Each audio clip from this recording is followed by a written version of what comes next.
Me alegra mucho poder saludarlos en esta nueva hora de estudio bíblico. Agradecerles a ustedes de la misma manera que le agradezco a Dios, la manera como Él permite que podamos tener este tiempo de estudio. Agradezco sus oraciones y también sus comentarios cuando nos encontramos personalmente o cuando ustedes llaman a nuestras líneas y se comunican con nosotros. Los bendigo a todos y gracias, muchas gracias por acompañarme y por compartir este link a otras personas a las que Dios nos guía, nos indica, nos señala que debemos compartirlo para que estudien su palabra. Hoy vamos a hablar nuevamente del Salmo 112. Hace unas semanas hablé acerca de este salmo, pero el enfoque era distinto. Estaba hablando acerca de las características de aquellas personas que temen a Dios y obedecen sus mandamientos. Entonces estaba diciendo que sus hijos serían poderosos, estaba diciendo que siempre iban a tener bienes y riquezas, que iban a resplandecer, es decir, que iban a tener la multiforme gracia de Dios sobre ellos. Hoy, en el mismo Salmo, en el 112, versículo 1, quiero leerlo y compartir con ustedes algunos asuntos acerca de las bienaventuranzas de los que conocen a Dios y lo reconocen, lo aman, lo reconocen y obedecen sus mandamientos. Déjeme iniciar por el Salmo 112, versículo 1, si tiene su Biblia a la mano, en su dispositivo o su Biblia normal, entonces puede leer conmigo. Dice, bienaventurado el hombre que teme a Jehová y en sus mandamientos se deleita en gran manera. Cuando el salmista habla acerca de esto, está diciendo que el hombre es bienaventurado. ¿Y qué significa la palabra bienaventurado? La palabra bienaventurado significa que es afortunado y feliz. Esa palabra bienaventurado además significa que goza de la felicidad plena que es concedida por Dios. De ahí que podamos ir entendiendo lo que el versículo dice. El versículo está diciendo, es feliz el hombre que reconoce a Dios. La palabra temor aquí debe ser traducida a respeto, a reconocimiento, no al temor del miedo, sino al temor, a la acepción de la palabra en el sentido de respeto y reconocimiento. Entonces, si lo quisiéramos parafrasear, podríamos decir que es bienaventurado todo aquel que reconoce a Dios y ama sus mandamientos, los pone en práctica. El texto vuelve a decir que entonces este es bienaventurado, es decir, feliz. Del versículo 5 al 8 del mismo Salmo, allí Angie, que nos ayuda siempre en esta transmisión, va a leernos esos 3 versículos para que los conectemos con el versículo 1. El hombre de bien tiene misericordia y presta, gobierna sus asuntos con juicio, por lo cual no resbalará jamás, en memoria eterna será el justo, no tendrá temor de malas noticias, su corazón está firme, confiado en Jehová, asegurado está su corazón, no temerá, hasta que vea en sus enemigos su deseo. Escuchen cómo entra el salmista en el versículo 5. Ya ahora, ese hombre bienaventurado es llamado el hombre de bien. ¿Quién es el hombre de bien? Sino aquel que cuenta con la bendición de Dios. Ese es el hombre de bien. El hombre que cuenta con la bendición de Dios. ¿Por qué? Porque respeta, porque teme a Dios, porque se deleita en sus mandamientos.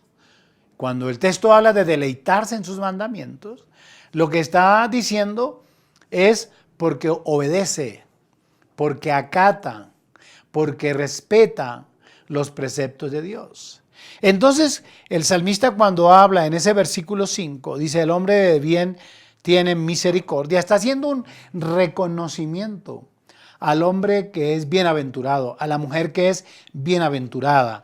¿Y quién es el hombre y la mujer bienaventurada? Sino aquellos que oyen a Dios, que lo aman, que lo reconocen y que obedecen sus mandamientos. Eso es el hombre de bien. Esa es la mujer de bien. Bien en el sentido que es una persona bendecida. ¿Qué es lo que dice el salmista? ¿O cuáles serían las características de ese hombre de bien? Dice que el hombre que reconoce a Dios es misericordioso. Miren el versículo 4. Dice, resplandeció en las tinieblas, luz a lo recto. Dice, es clemente, misericordioso y justo, versículo 4. Y luego en el versículo 5, él dice, el hombre de bien tiene misericordia y presta. ¿Qué es lo que está diciendo?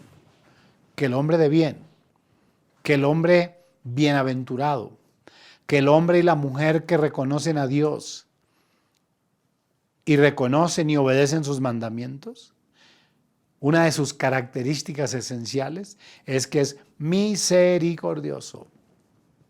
¿Y qué es la misericordia sino el comportamiento nacido e inspirado desde el corazón que le permite a las personas ver a los demás como a ellos mismos?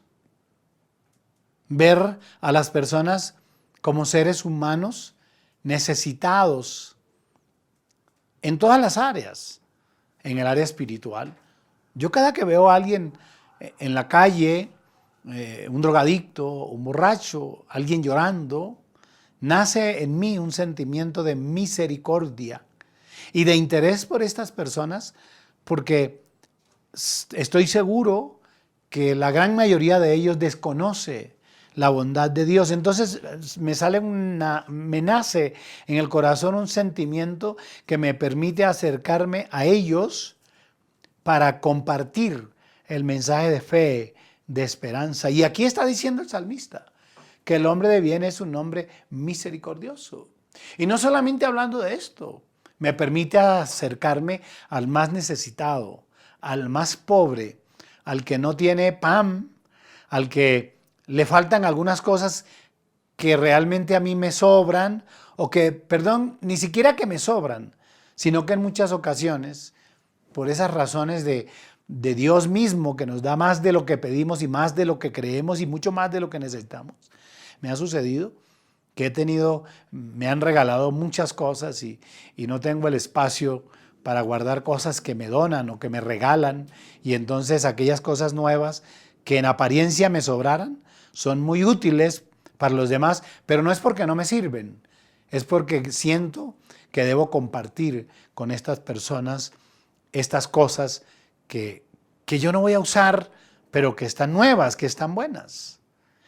Me nace la misericordia y es una de las razones por las cuales la Iglesia Cristiana Misionera del Sol está tan enfocado en el tema social y humanitario, de apoyar a los más necesitados, de proveer agua al que no tiene agua potable, de proveer alimento a los que no tienen la posibilidad de tener un alimento en el día. Siempre hemos trabajado en eso. ¿A quiénes les nace esto del corazón? A los hombres de bien, a los bienaventurados, a los que conocen a Dios, a los que lo reconocen y aman sus mandamientos. Distinto al hombre que no ama a Dios. La mujer y el hombre que no aman a Dios siempre están pensando en ellos mismos, en recaudar, en guardar, en atesorar y en tener, aun cuando las cosas que guardan se destruyan, se dañen, se descompongan. Su afán es la codicia, su afán es la avaricia. Mientras el hombre que reconoce a Dios, el texto está diciendo, es un hombre misericordioso y además es justo. Algo más dice. Dice que el hombre que reconoce a Dios gobierna sus asuntos con juicios. Miren el versículo con juicio. Miren el versículo 5 en la parte B. Dice, gobierna sus asuntos con juicio. Así es. ¿Cómo era nuestra vida antes de llegar a Cristo? ¿Cómo era su vida? Si usted es un cristiano ahora, ¿cómo era su vida antes de llegar al Señor? Y si usted no ha conocido el cristianismo y no ha caminado en el camino de Dios, yo le invito a que examine su propia vida. Cuando el texto dice que el hombre que reconoce a Dios gobierna sus asuntos con juicio, está diciendo, y déjenme mencionar solamente 3 áreas. La primera es cómo gobierna su vida.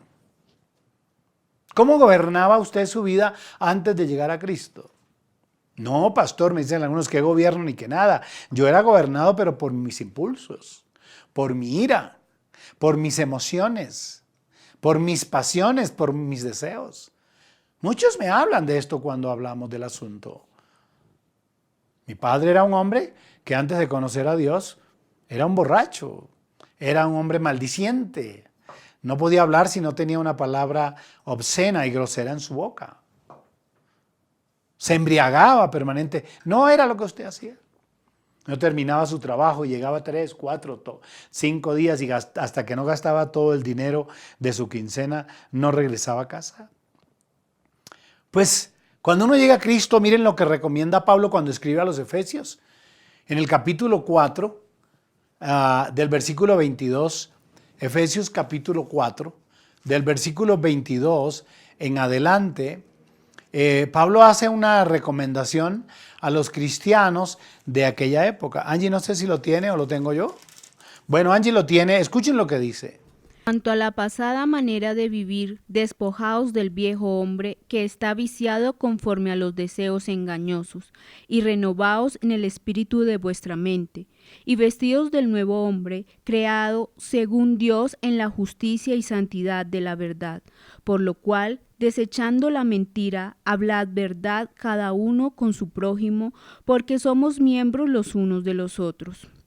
Airaos, pero no pequéis. No se ponga el sol sobre vuestro enojo, ni deis lugar al diablo.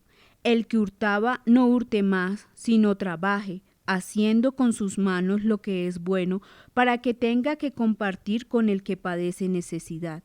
Ninguna palabra corrompida salga de vuestra boca, sino la que sea buena para la necesaria edificación, a fin de dar gracia a los oyentes. Parece que fuera un relato de nuestra propia vida.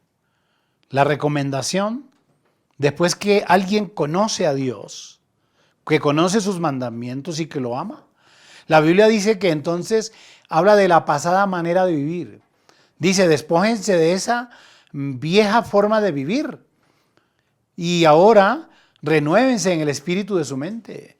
Dice, vístanse del nuevo hombre creado según Dios, desechen la mentira, hablen la verdad, airaos pero no pequen. Oiga esto, hablen verdad cada uno con su prójimo, no den lugar al enojo, no deis lugar al diablo. Dice, el que hurtaba no hurte más, sino que trabaje.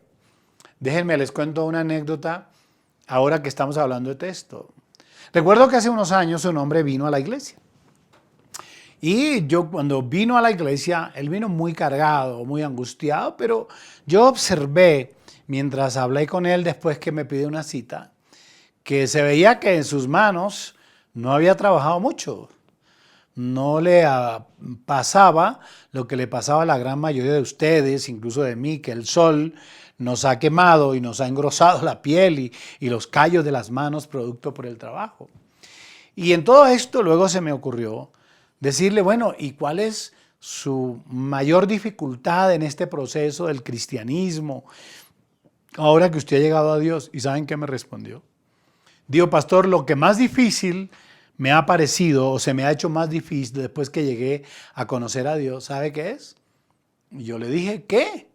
Yo me suponía que porque era un hombre que hablaba muy bien, que era un médico, no sé, alguien que no tenía que hacer mucho esfuerzo ni tomar mucho sol.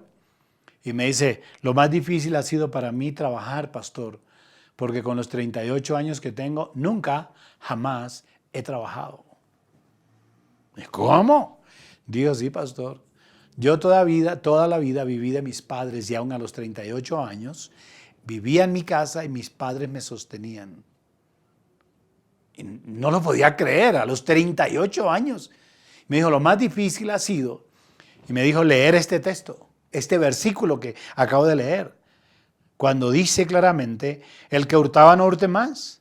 sino trabaje haciendo con sus manos lo que es bueno para que tenga que compartir con el que padece necesidad. Dice, no sabe lo difícil que me ha sido ir a buscar trabajo, tener una disciplina, entre otras cosas, retomar muchas cosas que aprendí pero que nunca practiqué. Pues es que en eso consiste precisamente el conocer a Dios. En que al conocer sus mandamientos y al amarlo a Él, nuestra vida empieza a dar un giro, da un giro total. De ahí que San Pablo, cuando escribe a los Corintios, en la segunda epístola, en un versículo que repetimos permanentemente, la segunda epístola a los Corintios, capítulo 5, versículo 17, escuchen lo que dice. De modo que si alguno está en Cristo, nueva criatura es. Las cosas viejas pasaron, he aquí todas son hechas nuevas. Obsérvenlo. Si quisiéramos decirlo de otra manera, podríamos decir, de modo que si alguno ahora conoce a Dios y practica sus mandamientos, tiene que saber que las cosas viejas pasaron, que sus comportamientos pasados son pasados y pisados, que ahora Dios le ha perdonado, pero que su vida, su comportamiento nuevo ahora, tiene que dar manifestaciones reales de una vida nueva. Y esto es lo que está diciendo el salmista con respecto a la vida de todo aquel que reconoce a Dios. Es decir, gobierna bien su vida. Segundo asunto, gobierna bien su hogar. Porque esa es otra cosa importante. Cuando uno llega a Dios, cuando reconoce a Dios, entonces entiende la responsabilidad que tiene con su esposa, que tiene con sus hijos y que tiene con su familia. Porque es que la enseñanza que hemos tenido, que se nos ha transmitido culturalmente, es que los hombres somos solamente los proveedores o los que nos encargamos en la casa de llevar la comida o el mercado o la ropa o pagar el arriendo y el agua. Eso viene de todo un estrato, de una formación cultural. Pero no gobernamos la casa.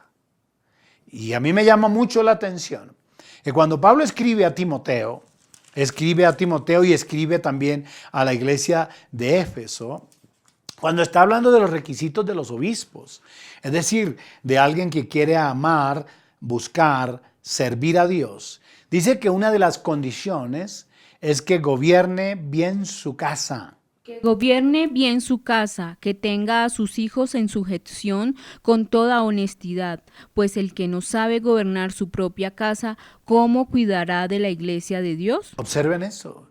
Segundo asunto importante que debe aprender el hombre que ama, respeta, valora a Dios y reconoce sus mandamientos, debe gobernar bien su casa. Eso es muy importante. Gobernar es no golpear, no maltratar, no ser un tirano, sino, dice el texto, gobernar su casa implica hacer notar que hay una dirección, que hay una luz, que hay una guía, que hay un faro que conduce a la familia por el camino correcto. ¿Y cómo se hace? Pues con el comportamiento. Dice que tenga a sus hijos en sujeción. Tener a los hijos en sujeción significa que los hijos puedan estar sujetos a mi autoridad, pero no porque se la impongo con una correa, con un látigo, con un castigo, sino con una autoridad moral, con una autoridad espiritual. Porque ¿cómo le pide un padre y una madre a una hija o a un hijo que no mienta si ellos mienten? Sus hijos no se van a sujetar a ellos. ¿Cómo le puede pedir un padre a un hijo o a una hija que no se embriague, que no tome alcohol si lo ve llegar borracho todos los viernes, todos los sábados? ¿Con qué autoridad moral le puede hablar una madre a su hija cuando lo que hace todo el día es estar en el teléfono jugando y inventando y hablando chismes? Y le va a decir a su hija que controle el uso de su dispositivo, que no gaste tiempo en todas esas estupideces, en su gran mayoría, que se utilizan en las redes sociales. Entonces sus hijos no se van a sujetar a quien no tiene una autoridad moral. Lo podrían hacer por un castigo, pero acuérdense que llega un momento en que ellos crecen, en que dejan de ser niños para ser jóvenes y para ser adultos. Y entonces las condiciones son distintas. Un hombre y una mujer que aman a Dios y obedecen sus mandamientos, su característica debe ser que gobierna bien su casa. El texto dice que sujeta a sus hijos con toda honestidad. Y hace una aclaración entre paréntesis, dice, pues el que no sabe gobernar su propia casa, ¿cómo cuidará la iglesia de Dios? Y por último,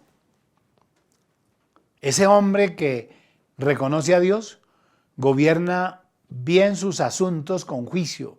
Y quise involucrar aquí sus negocios, los dones, las habilidades, las capacidades que Dios le dio.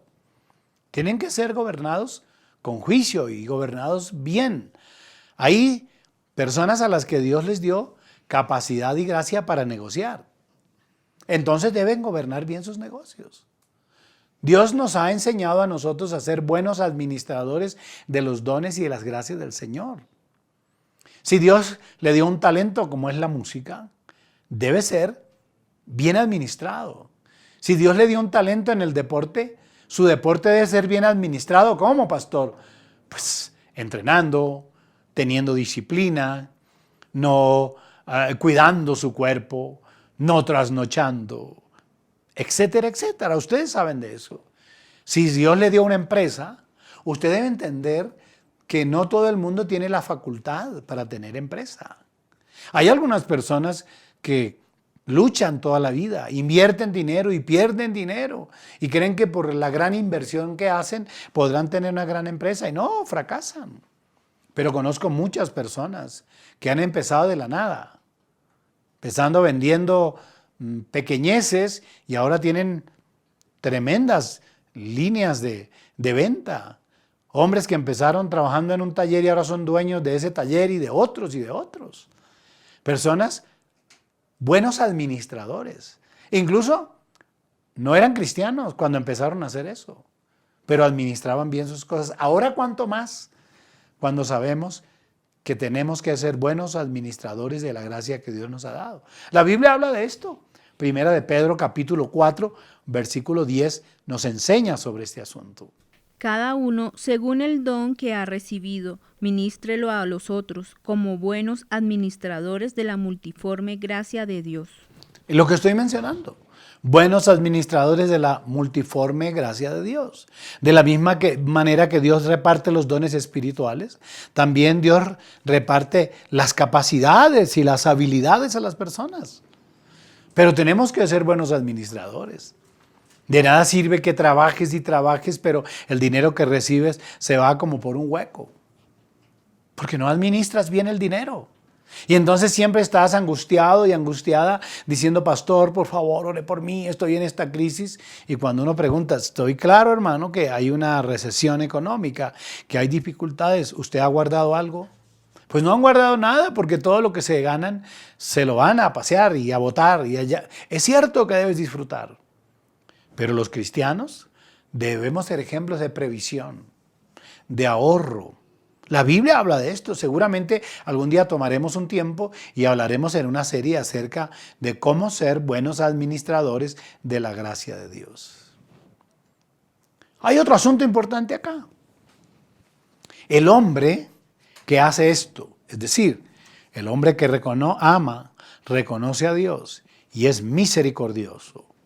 Y el hombre que ama y reconoce a Dios, que gobierna bien sus asuntos con juicio. Esto, ¿qué le asegura? Esa sería la pregunta.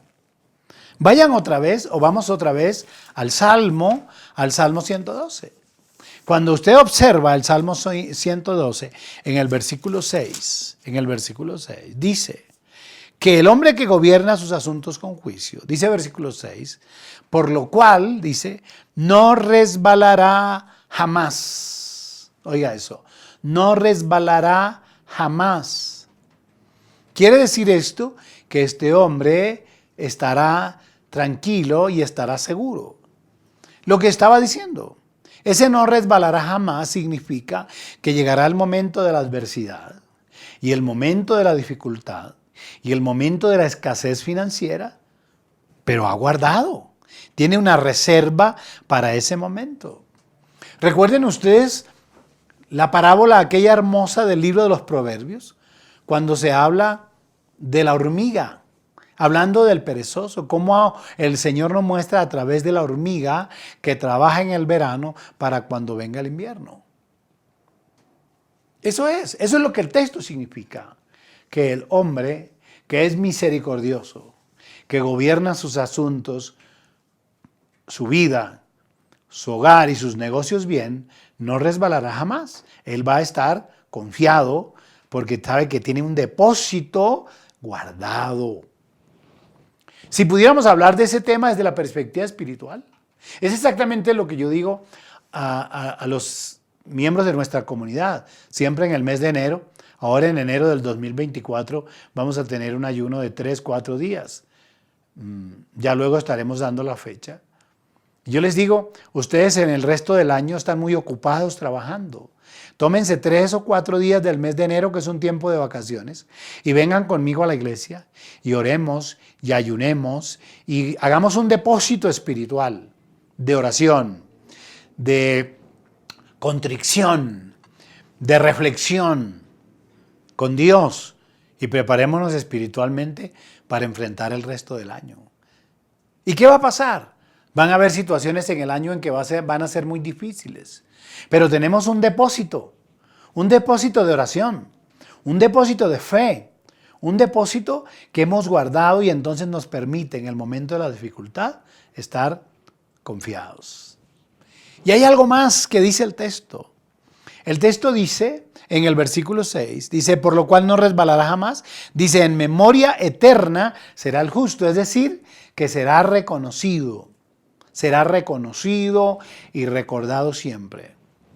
He escuchado palabras tan hermosas de algunos cristianos, creyentes en Cristo de nuestra comunidad, de nuestra iglesia o de otras personas, aun cuando siempre dicen que no hay muerto malo, que todos los muertos son buenos.